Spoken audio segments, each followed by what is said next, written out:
Today we're going to take a look at how we can determine the outliers of a set.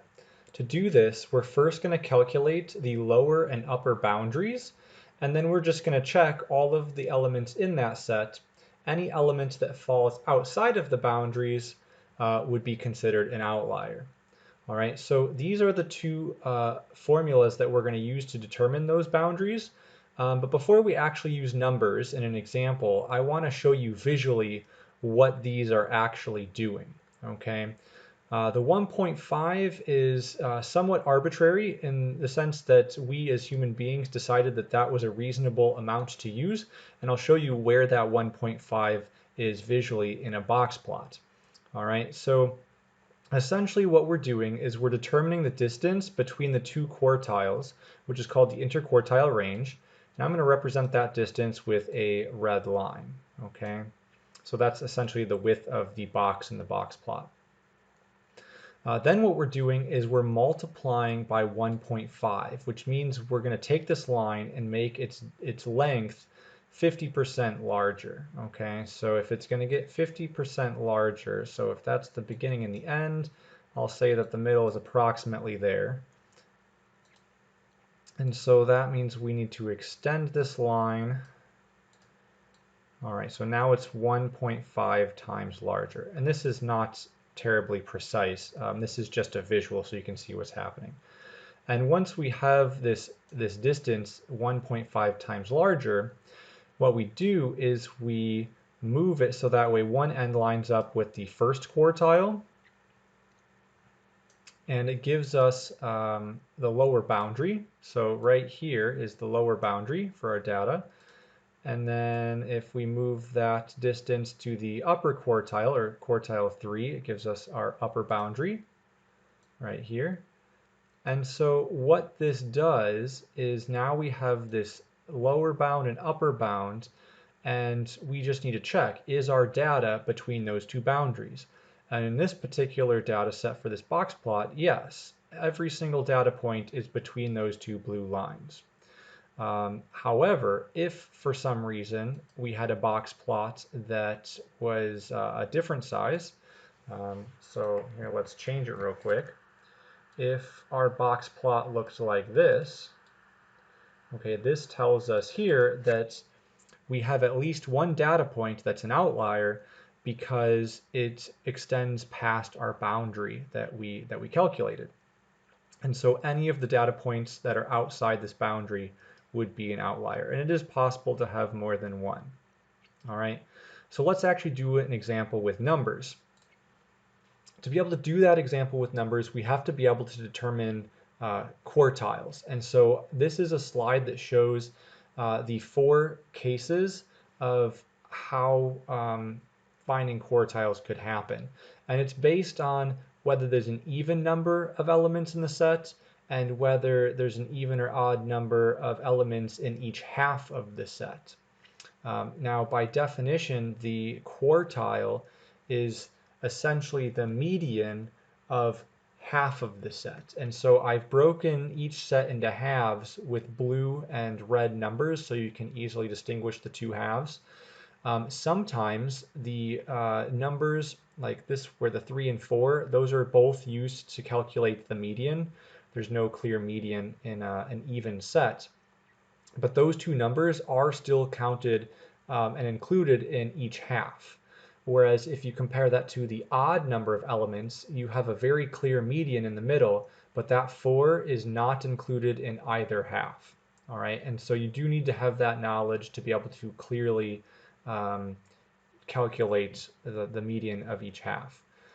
In the worst case scenarios, like below, you have an even number of elements in each half, which requires you to calculate the average because there's 2 middle values in the half. All right, so to find quartile 1 in this example, we would have to average the 2 and the 3. You're just finding the middle, right, which would be 2.5. But if it was more complicated numbers that are where we're unable to do that in our head, we would add the 2 numbers together and then divide by 2. So 2 plus 3 is 5, and then 5 divided by 2 is the 2.5.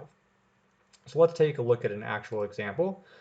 This example that I have here is, just a data set, and this one has an odd number of elements, which helps us locate the median really quickly. So let's do that real quick. So we have the middle value here, that's our median, which actually isn't used in our calculation for outliers, but we need to identify it so that way we can identify each half. If your data set was not in numerical order, you would want to rearrange these elements so that way it's in order from least to greatest. All right, so now we can more easily see each half. We have 4 elements in each half. So here's the first half, and then here's the upper half of the data set. To find the first quartile, we're going to look for the median of the first half. So the median value is not an actual element, it's based on these two. We need to find the average, which some of you may know in your head is 10 really quickly. If not, then we're just going to calculate by adding the two together and dividing by 2. So that's 20 divided by 2, which is 10. So I'm going to say that my first quartile is 10, and that's a number that we're going to use when we're calculating out the outliers. We're going to do the same thing on this side, which you might find that silly because obviously the median of 16 and 16 is still 16. So you can do the whole calculation out again, but we have quartile 3 is 16. And now we have both values that we need, so that way we can calculate if this set has any outliers. So let's do that right now. I'm going to first copy down the formulas that we're going to be using. So for the lower boundary uses a formula that is quartile 1 minus 1.5, and then in parentheses the quantity quartile 3 minus quartile 1. All right, so we're going to be using both of those numbers for the lower bound, and then for the upper bound we're going to be using both as well. So this one's quartile 3, and then a plus, and then very similar, it's 1.5 times in parentheses quartile 3 minus quartile 1. You may recognize that subtracting the quartiles is the same thing as the interquartile range, and so some places have this just labeled as the interquartile range. All right, let's do some substitution and put these two numbers, the 10 and the 16, into their respective places. All right, so we have 10, we have 16, and 10, and then for this one, 16, 16, and 10. I'm going to fill in everything that did not change.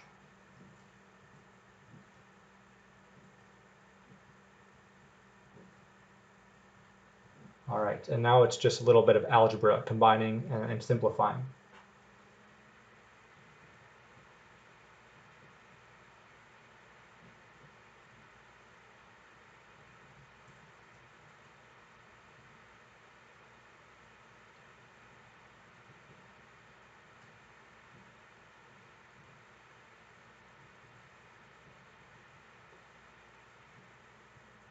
All right, so we have a lower boundary is 1.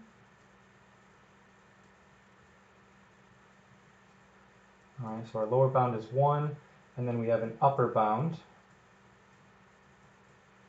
which is 25. All right, so that means all of our data needs to be within these two bounds. Okay, it can be equal to these bounds, and it can be between these bounds, but anything that's outside of them would be considered an outlier. So let's just compare this to our set. Our set has a minimum of 1, which is equal to the boundary, and that's okay. This value is part of the set and is not an outlier. But if we look at our maximum, this value of 26 is outside of the bounds, which means this value of 26 is considered an outlier. So I'm going to write that down because it said our question is determine the outliers. So we're going to say 26 is an outlier. And that would be the result. It is possible that your set has more than one outlier. It is possible that it has no outliers. And so we find these bounds just so that way we can check. If you have any questions, leave them in the comments. Thank you for your time. Make sure to like and subscribe.